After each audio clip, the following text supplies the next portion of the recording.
दुसऱ्या दिवशी देखील श्रीरामपूर शहरावर अतिक्रमण हटावचं सुलतानी संकट। दिनांक 28 जानेवारी 2025 रोजी सुरू झालेलं अतिक्रमण हटाव मोहीम दुसऱ्या दिवशी 29 जानेवारी सकाळी 11 वाजता पुन्हा जोमानं शहरात सुरुवात झाली।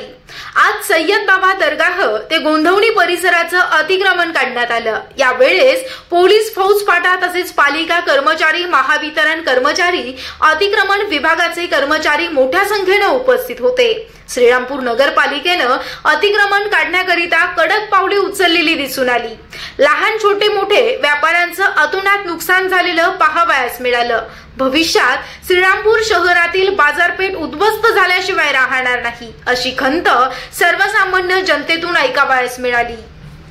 आजही अनेक मालमत्तेचं नुकसान पाहावयास मिळालं। स्वतःहून नागरिक, गाळेधारक, व्यापारी वर्ग आपापलं अतिक्रमण स्वतःहून काढून घेत होते, परंतु प्रशासनानं कुठल्याही प्रकारची विनवणी ऐकून घेतली नाही। न्यायालय आणि शासनाच्या आदेशानं अतिक्रमण मोहीम राबवली जात असल्याचं सूत्राकडून समजतं। एकीकडे अतिक्रमण मोहीम राबवली जात असताना शहरातील मेन रोड गांधी पुतळ्यापासून माननीय सागर भैया बेग, राष्ट्रीय अध्यक्ष श्रीराम सेवा संघ तसेच आपचे जिल्हा अध्यक्ष तिलक डुंगरवाल यांच्या नेतृत्वाखाली श्रीरामपूर शहरातील तमाम गाळेधारक व्यापाऱ्यांनी मोर्चा काढला आणि नगरपालिकेवर मोर्चा धडकला। यावेळी भाजप अहिल्यानगर उत्तर जिल्हा अध्यक्ष माननीय नितीन दिनकर साहेब तसेच ॲडव्होकेट सुभाष जंगले साहेब आणि विविध सामाजिक राजकीय शहरातील व्यापाऱ्यांनी शासनाला विनंती करत 50 फुटाऐवजी 40 फूट रस्ता रुंदीकरणाची मागणी केली। यावेळी श्रीरामपूर शहरातील व्यापाऱ्यांनी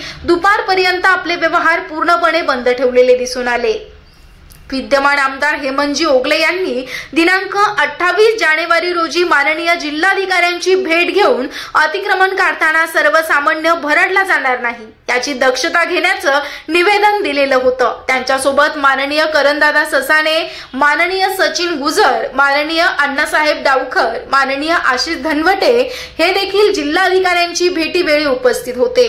अतिक्रमण हटाव कारवाई थांबविण्याबाबत मागणी केलेली होती। आजच्या अतिक्रमण हटाव मोहिमेच्या कारवाईत छोटे सर्वसामान्य हातावरील व्यापाऱ्यांची पडझड दुरावस्था पाहावयास मिळाली, परंतु आजही अतिक्रमण मोहीम प्रशासनानं कुणालाही न जुमानता पार पाडली। कित्येक कुटुंब आज शहरात हतबल झालेली पाहावयास मिळाली। एकीकडे उदरनिर्वाहाचा प्रश्न सर्वसामान्यांसमोर उभा राहिला आणि डोळ्यात देखत उदरनिर्वाहाचं साधन जमीनदोस्त होताना डोळ्यात अश्रू अनावर झालेले दिसले।